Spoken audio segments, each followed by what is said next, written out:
tenho muitas dúvidas. Então vou voltar lá para trás. Eu sempre tive dúvida entre todos esses termos aqui. Teve o Rino, a gente conversou um pouco sobre isso. Satanás, diabo, demônio, Lúcifer, até Samael. Eu já li em algum trecho, Samael, que teria sido o anjo que poderia ter sido Satanás. Sim, isso está nos apócrifos, né? Eu acho que é Enoque, que eu pesquisei também para o livro que eu estou escrevendo. Qual que é a história de Lúcifer? E é mesmo aquela que ele era um anjo invejoso e desejou ser Deus? Da onde vem isso? Ele era um anjo bonito, belo, né? Portador de luz. E ele tinha uma unção. Ezequiel 28 diz que ele era o querubim ungido. Ungir significa separado, santificado. Ele tinha uma missão especial.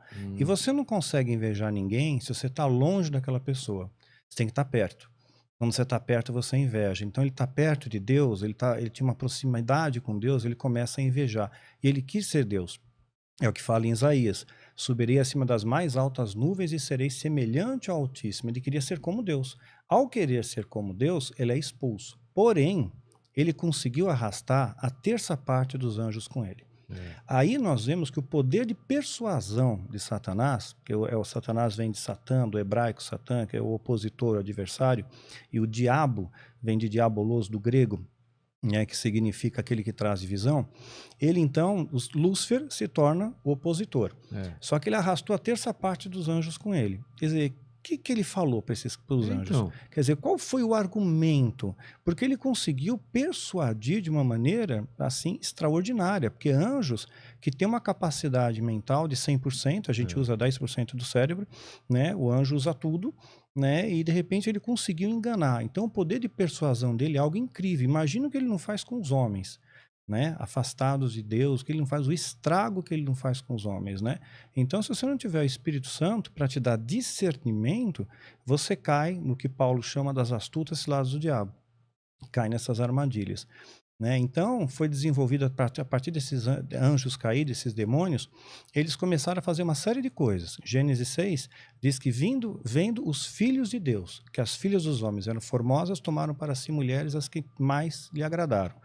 Então, nós vamos ver uma coisa curiosa aqui, né? Anjos caídos copulando com mulheres terrenas, elas tendo filhos e nascendo gigantes, os Néfilins, né? É o que fala na continuação do Quilaim, o Néfilim, Então, os gigantes. E esses gigantes continuaram na história mesmo depois da Era Diluviana. Né? Então nós temos aí o que é chamado Eles não foram mortos no dilúvio? No dilúvio, sim, mas continuaram fazendo a mesma coisa. O ritual continua, que eles continuaram, é chamado de precedente bíblico. Porque pós-dilúvio, nós vamos encontrar, por exemplo, o gigante Golias. Golias é pós-dilúvio. Né? O Golias tinha 2,75 de altura.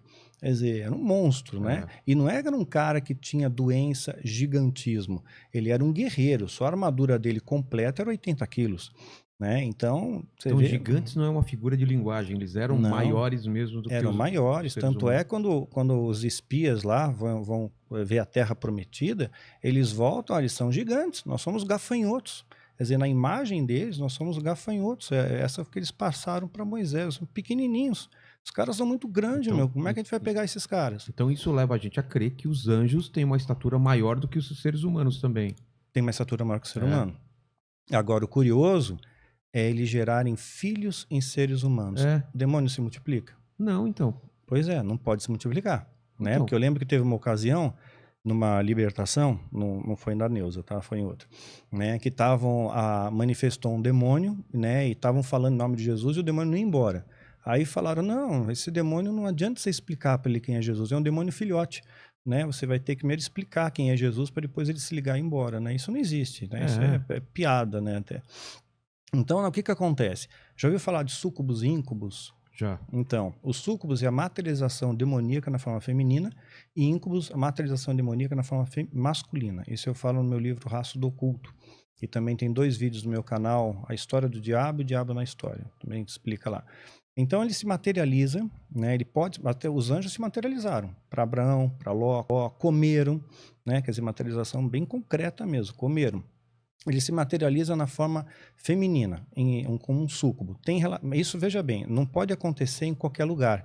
Tem que ser no ambiente ritualístico. Um anjo de Deus pode aparecer aqui. se Deus permitir, né? Mas um demônio não pode, materializado não. Ah, não? Só dentro de um ritual, só dentro de um espaço ritual, né? E tem medidas, tem proporções, tem tudo certinho ali para poder, assim como tinha medidas e proporções para a construção do tabernáculo, e uma vez obedecidas as medidas, obedecidos os rituais que Deus estabeleceu, o Shekinah de Deus se manifestava. Ou seja, o que antes era um pedaço de areia do deserto, agora é o poder de Deus que está ali. Shekinah é o poder, É o poder de de Deus. Deus. O poder de Deus está ali. A glória de Deus, né? Aí, essas entidades têm que fazer isso em ambientes rituais, em templos. Na época seriam os igurates ou os etemenanques, né? Que era muito comum na Mesopotâmia. Então, eles pegam... Deixa eu tomar uma água aqui.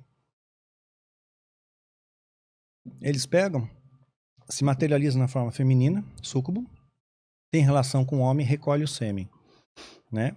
Aí ele se materializa na forma masculina, íncube, né? E vai incubar. Ele vai fazer uma incubação. E aí ele injeta aquele sêmen. Porém, a célula germinativa, ela foi carregada com uma espécie de energia, porque essas entidades têm uma energia.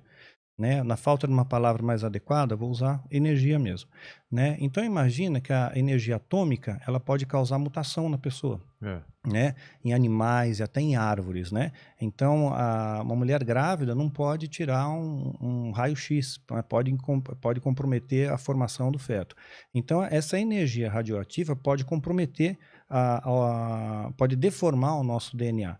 Então, essa energia dessas entidades, quando eles transportam a célula germinativa, eles corrompem isso e aí vai nascer uma anomalia, né? Não vai nascer um bebê normal, vai nascer os gigantes, que a Bíblia diz que eram varões de grande renome, pelos feitos que eles faziam e tudo mais, né? Então, são alguns feitiços de alta magia que já remontam desde a época da Mesopotâmia. Né? Isso é antigo, os sumérios tinham, os acádios tinham, os egípcios, os astecas, incas, maias, né? Machu Picchu, isso está pelo mundo inteiro. Os caras chamavam de semideuses, né? Devia ter várias denominações. Exato, essa ideia mesmo, semideuses. Filho dos deuses, né? Com as mulheres. Com as mulheres. Exato. E isso, então, não foi interrompido com o dilúvio. Mas não. o dilúvio, a intenção do dilúvio era interromper isso e outras coisas, Era né? acabar com tudo, né? Só que eles continuaram fazendo. Por isso que, teologicamente, a gente chama isso de precedente bíblico. É algo que continuou ocorrendo e a gente vê evidência disso. Teve evidência, por exemplo, né? O gigante Golias. Teve outros também. Mas hoje em dia ainda pode acontecer ou não? Hoje não. Hoje eles aprimoraram, digamos, essa engenharia genética. Né? Com o passar do tempo, o diabo ele tem uma natureza psicomotora. Então ele muda na medida em que ele aprende. Então ele aprimorou essa, digamos, engenharia genética, né? E hoje pode nascer pessoas com alterações biológicas, com alterações no seu DNA, sem ser perceptível. Né? Você não percebe aquilo, você não nota aquilo. Ser um cara não maior, é mais gigante, não é maior, você não nota. Né? Quando eu fazia parte do engano, eu tomei uma série de injeções, de vacinas, que tecnicamente iriam me imunizar de todas as doenças que eles iam programar e lançar na humanidade. Caramba. Tecnicamente. Evidentemente, eu não vou pagar para ver. Eu não vou marcar a touca, né?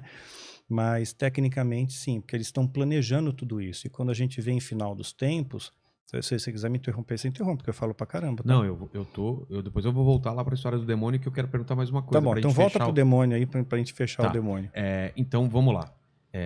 Lúcifer caiu junto com 1/3 dos anjos. Caiu pra onde? Pra terra. Não foi pro inferno? Não, veio pra terra, tá escrito. Jesus, ele disse, eu vi Satanás como um raio cair do céu. Né? Veio para a Terra, na nossa dimensão, ele está aqui, ele está atuando, o mundo jaz o maligno. Satanás tentou Jesus no deserto, ele estava ali, fisicamente no deserto, não numa outra dimensão. Eu achei que ele estava no inferno e conseguia atuar aqui e no inferno. O que é o inferno, então? Seria uma prisão espiritual. Algumas dessas entidades estão presas ainda. Né? Por exemplo, Abaddon, é falado em Apocalipse que ele vai ser liberto. Né? No momento certo ele vai ser liberto e ele vai guiar toda uma horda de demônios que vai fortalecer ainda mais o poder do anticristo. Mas eles estão aí, estão soltos. Então o Lúcifer caiu para a terra junto com os anjos, os anjos caídos, esses demônios.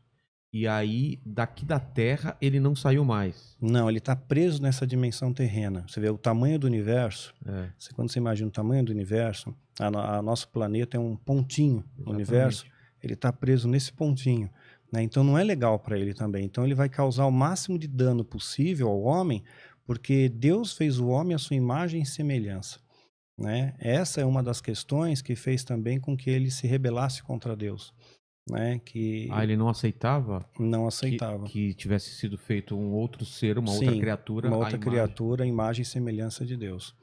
Então, tem uma série de vertentes aí que a gente pode estar O explorando. que que a gente tem que os anjos não tinham?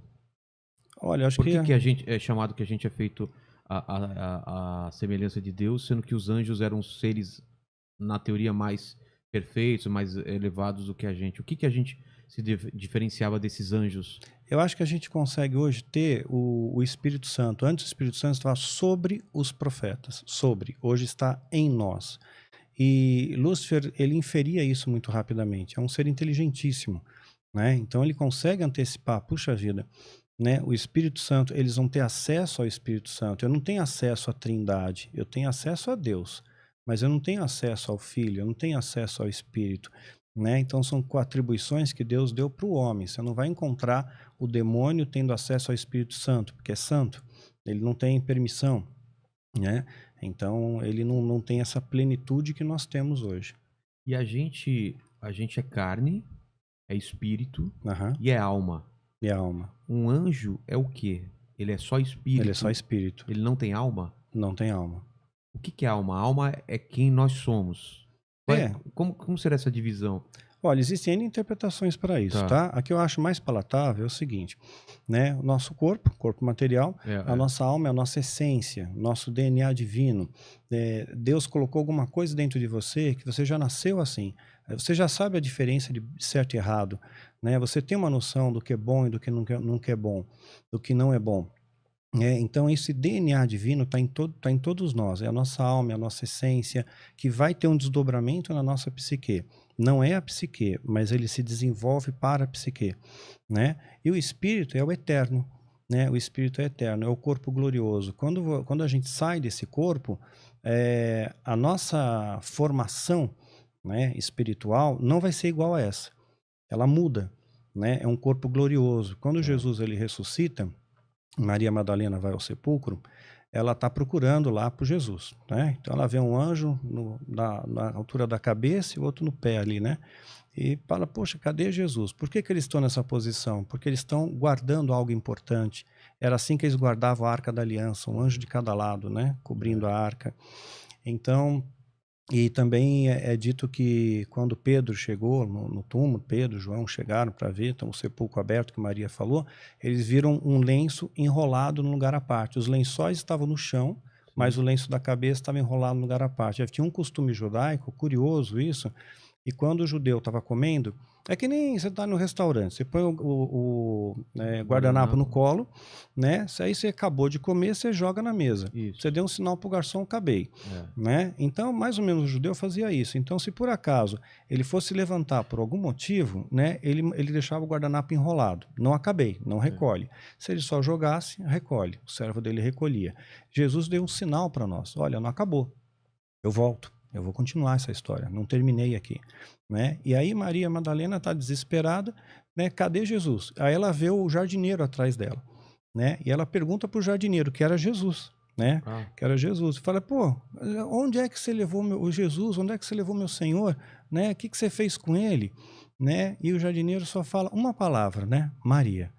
Aí ela reconheceu pela voz, né? E ela responde, Rabone, mestre, né? Então a voz era a mesma.